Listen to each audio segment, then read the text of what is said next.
बहुत समय पहले की बात है, जब धरती पर अधर्म बढ़ रहा था और लोग सच्चाई से दूर होते जा रहे थे।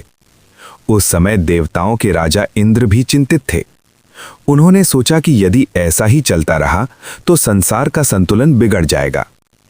इसी चिंता में इंद्रदेव ने भगवान विष्णु के पास जाकर कहा, प्रभु, मनुष्य अपने धर्म को भूलते जा रहे हैं। लोभ, क्रोध और अहंकार ने उनके मन को घेर लिया है। अब क्या किया जाए? भगवान विष्णु मुस्कुराए और बोले, हर युग में जब अधर्म बढ़ता है तब मैं किसी न किसी रूप में धरती पर आता हूं।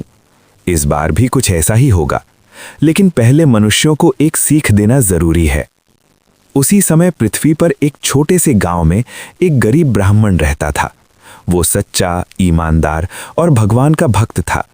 उसका नाम था देवदत्त। उसके पास धन नहीं था, लेकिन संतोष बहुत था।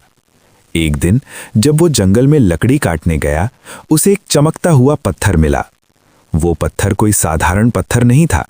वो था पारस पत्थर, जो लोहे को सोने में बदल सकता था।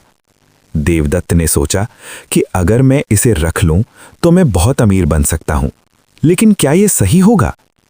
तभी उसके मन में भगवान विष्णु की आवाज गूंजी, सच्चा धन संतोष और ईमानदारी है। देवदत्त ने तुरंत निर्णय लिया और उस पत्थर को राजा के पास ले गया ताकि वो पूरे राज्य के भले के लिए इस्तेमाल हो सके। जब राजा को ये बात पता चली तो वो हैरान रह गया। उसने कहा, इतना कीमती पत्थर तुम अपने पास रख सकते थे, फिर भी तुमने इसे मुझे दे दिया। देवदत्त ने विनम्रता से उत्तर दिया, महाराज, जो चीज मेरी नहीं है उसे रखना अधर्म है।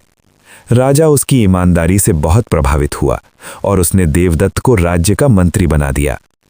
ये सब देख रहे भगवान विष्णु प्रसन्न हुए और बोले, यही सच्चा धर्म है, लोभ से दूर रहना और सच्चाई के रास्ते पर चलना। उस दिन के बाद पूरे राज्य में ये संदेश फैल गया कि सच्ची खुशी धन में नहीं बल्कि अच्छे कर्मों में होती है। सीख: लोभ हमें गलत रास्ते पर ले जाता है, लेकिन सच्चाई और ईमानदारी हमें भगवान के करीब लाती है।